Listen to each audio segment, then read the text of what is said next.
the major upgrades I've done to this machine, and even plan on doing, will all be answered in the next part of this video. So stay tuned for the $150 Mac Pro, Part 2. Half a year ago, I bought a 2009 Mac Pro in 2018 for only $150 US. Looking to replace my Windows PC with the ultimate upgradable video editing Mac workstation that Apple no longer makes. But did I succeed? Well, let's find out. You're watching the Mac Pro Project, Part 2.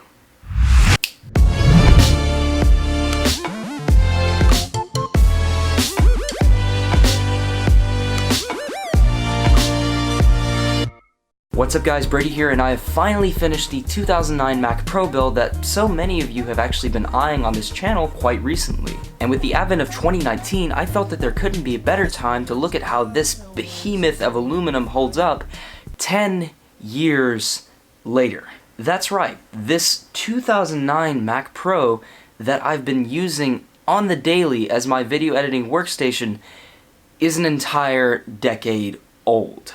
Let me put it this way. When this machine came out, 1080p was high-end, iPhones had just gained the capability to shoot videos, Avatar had just come out, I think? Let me go look that up. Hey, when was Avatar released? Avatar was released in the United States of America on December 18th, 2009. Avatar had not even been released yet. Now, with all that being said, many of you would quite reasonably ask, cheap or not, why bother with something this old? The more I thought about it, the best way to answer that question is with one word: value. Even 10 years later, this is still arguably the most upgradable Mac ever made by Apple. The newer trash can design 2013 Mac Pro may look amazing in terms of design, but in terms of upgradability, it's unfortunately just that: a trash can. Furthermore, even though this thing has seen a longer existence than the original runtime of Friends, it is still technically supported by the latest version of macOS from Apple. To this day, even for its age, with just a few upgrades, this thing has actually given my 2015 13-inch MacBook Pro Retina a run for its money, which actually really surprised me. Also, just a quick disclaimer here, while this is actually a pretty simple and straightforward process, do some good research beforehand and attempt all of this at your own risk. I am not responsible in any way for any risk or damage that may come to you or your property. You are responsible for your machine. Alright, so with all that being said, there's a good bit to cover here, so I will be splitting this into 4 simple categories, and I will be linking all of the parts that I used for this if you would like to attempt this build on your own, with Amazon Prime shipping links in the description below. So let's get started. Good guide, it's a toss-up, so sweet, but she's a little up. I stopped to think about the future, seems so clear, Now, there are 2 variants of these Mac Pros. There's the dual CPU tray and the single CPU tray. The dual CPU tray can actually run 2 6-core processors and have twice the amount of RAM slots. This is not a dual CPU Mac Pro. Those are slightly pricey depending on what deal you get, even to this day. Mine personally is the single 6-core version, which has 1 processor socket and 4 slots of RAM. Now, originally this came with a Intel Xeon W3520, which wasn't exactly terrible for things like email, web browsing, and watching videos. But when it came to multitasking with a lot of things at once and working with more advanced software like the Adobe Creative Cloud Suite, things were less than ideal. It was a little bit low end for those kind of tasks. So that was one of the first things I took a look at as soon as I got this. Now, a little known fact, which actually makes these 2009s so valuable compared to the earlier 2008s, and a major reason that they enjoy such long-winded support even 10 years later, has to do with the fact that these are actually pretty much identical to the later 2010 Mac Pros and the ones that were sold through 2012 until the trash can. In fact, they're actually so similar that you can do a simple BIOS upgrade, which takes about 10 minutes, that actually changes your model identifier number here from 4,1, which is the 2009 number, to 5,1, which is the 2010 and later model number. Side note, make sure that you do this with the original graphics card that came with it installed. More on that later. And this allows you to use the newer Westmere Intel processors that the 2010 to 2012 Mac Pros had. That was actually the first thing I did literally as soon as I got this home.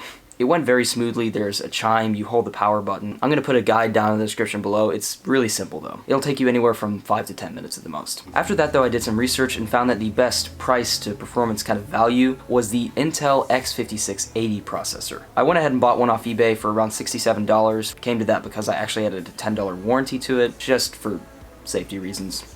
Then I went ahead and took out the CPU and RAM tray, unscrewed and carefully removed the heatsink, took out the old processor, which is sitting on my shelf somewhere over there now. I really need to sell that. They're not bad. I mean, they still resell for a decent price. Went ahead and popped in the X5680. Important step, put some thermal paste on it. Do not forget to put thermal paste on your processor. That's how bad things happen. And went ahead and put the heatsink back on. With that done, I went ahead and booted it back up, and lo and behold, as soon as I went to the About This Mac screen, it showed that I was now running the new 6-core Intel Xeon. I also found that my RAM was actually running at a faster speed than before. I did some research on that too and found out that the Intel processors in these machines actually regulate the speed of the RAM, which makes a pretty big difference. So if you grab one of these newer Westmere processors and happen to have faster RAM in, which the previous owner had put in this already, it actually upclocks that RAM to a faster speed. I actually have around 16 gigabytes at the moment of faster OWC RAM. Do I plan on upgrading that later? Probably. I'm hoping to go to 32 gigs within the next year or so. 16 gigabytes is perfectly adequate for now though. Also, never do a PRAM reset without the original graphics card in. More on that later, again. But once all that was done, I went ahead and took a look at the next category, which was the storage. But before we get into that, let me just say that the storage setup in these machines is an absolute dream. I could say it right now, but it's not the time. I see those friendly faces, but they only make me anxious. I could shout it out loud in the crowded space. People have been hoping, but I've never been that open. These are the easiest computers to perform hard drive upgrades on. There aren't any cables to deal with or anything connecting to hard drives like that. So all you have to do is mount them with the screws onto the little drive trays and just slide them in. That's it.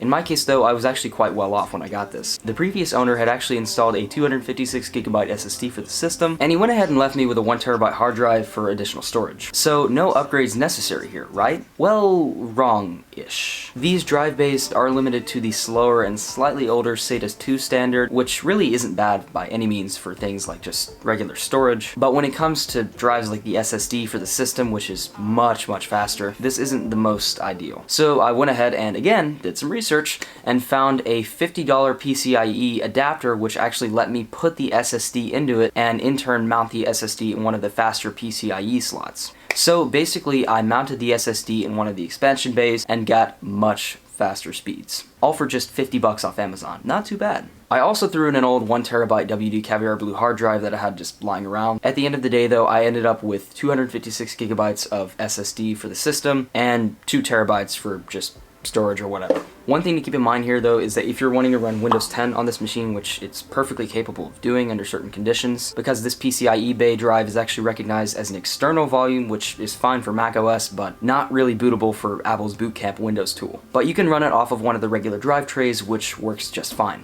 Next up, let's talk about all the other odds and ends that I threw into this machine.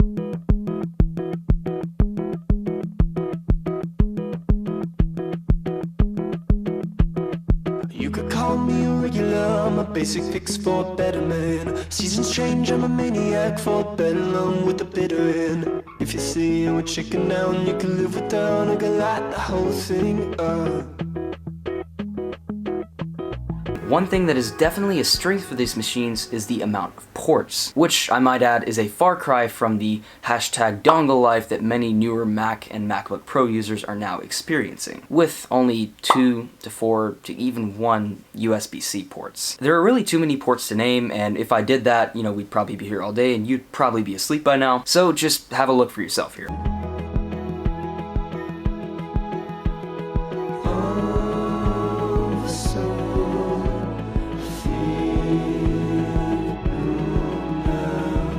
Now, all of this is plenty for my setup with my two 27-inch monitors, which are usually back there, and my peripherals like my keyboard and mouse, speakers too. But being a photographer and videographer who has to transfer lots of large files in decent amounts of time, one thing that definitely concerned me at first was the speed of the USB ports. There are several USB ports by default on the front and back, but they are limited to the slower USB 2 speed, which isn't terrible, but again, not great.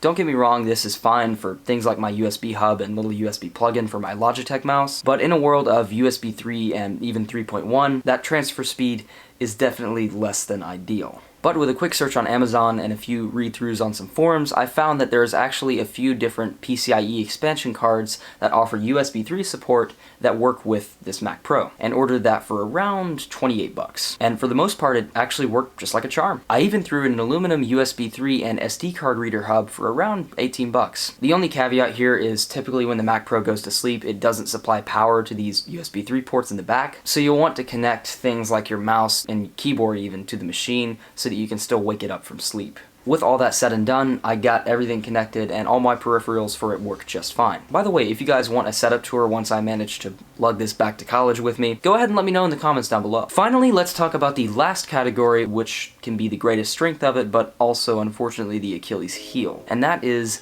the graphics card.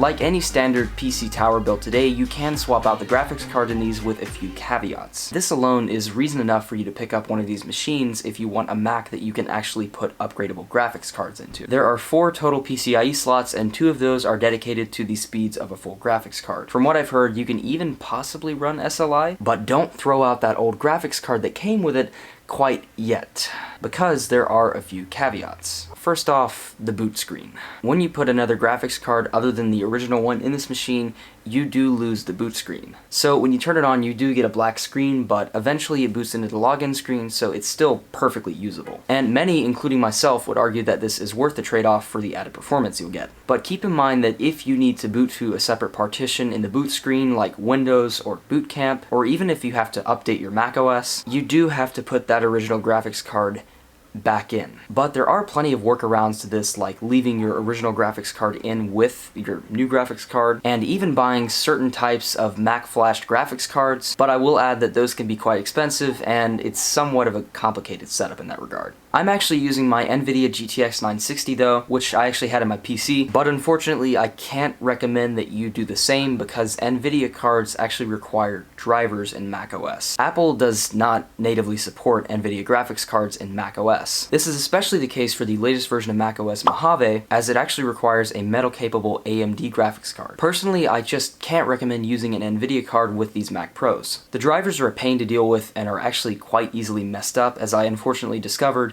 when, as earlier I mentioned, I did a PRAM reset, and it's 12:36 a.m. I had to erase my SSD, and it's booting now. So luckily I kept everything on an external 1TB hard drive, including my downloads folder, so didn't really lose anything, which is a good thing, except I lost all my programs. I just gotta reinstall those. But you know, moral of the story here is, don't be like me. Don't be stupid.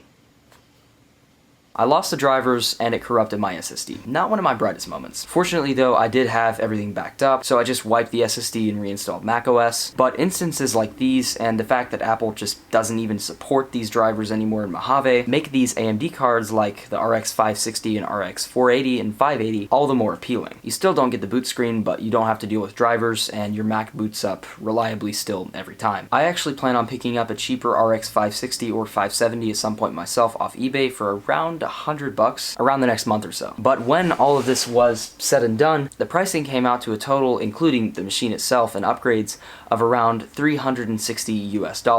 I've got a spreadsheet with all of the parts I had to put together and their cost in the description below, so if you want to check that out, just go ahead. But was it worth it? Well, absolutely. For under $400, I got a machine that easily handles both 4K video editing and playback, and pretty much everything else you throw at it in daily tasks. It also runs Final Cut Pro 10 and Adobe Premiere Pro CC and the entire Creative Cloud suite, so I no longer have to jump between my MacBook Pro and my PC for both of those editing suites, because it runs literally everything I need. By the way, in case you're wondering, the Geekbench score for these actually comes out pretty close to my MacBook Pro 2015 in the single core, and actually even beats it in the multi-core score by nearly 1,000 points. That and the fact that I have the added advantage of fully dedicated graphics. And that even further justifies the low price. Now for the final question. Why did it take so long to finish part 2 of this video? Again, the answer is simple. Experience. Over the past 6 months, this Mac Pro has been my main machine for pretty much everything, from video and photo editing to longer YouTube and Netflix sessions. I've really had the time though to actually road test this Mac Pro, and it has very quickly become one of my favorite computers that I've ever really used. When I say that I use this computer for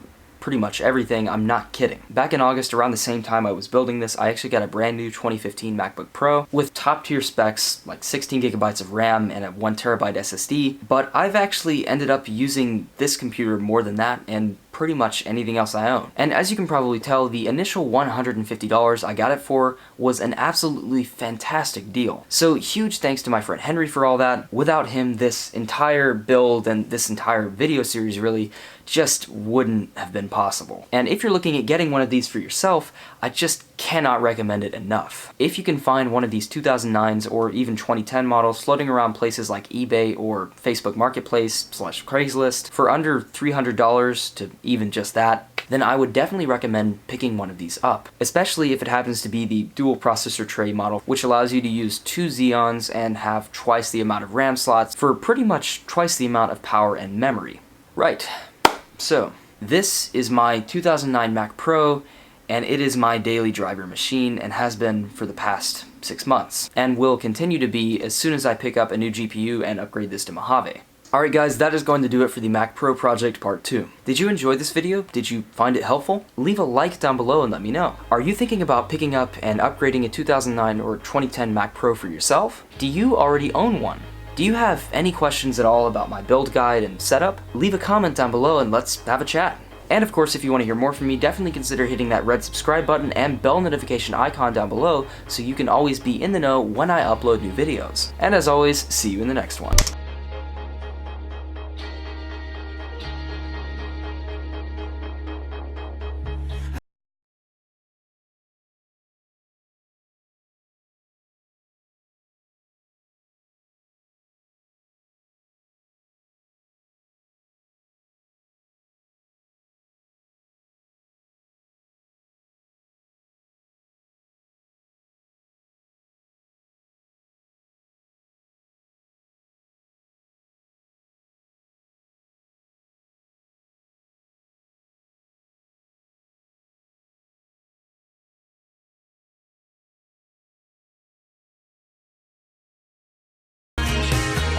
Very, very annoying thing to say. It looks like you're vaping. Oh wait, frick, it looks like all of us are vaping. You know, do you think, bro? You hit that jewel?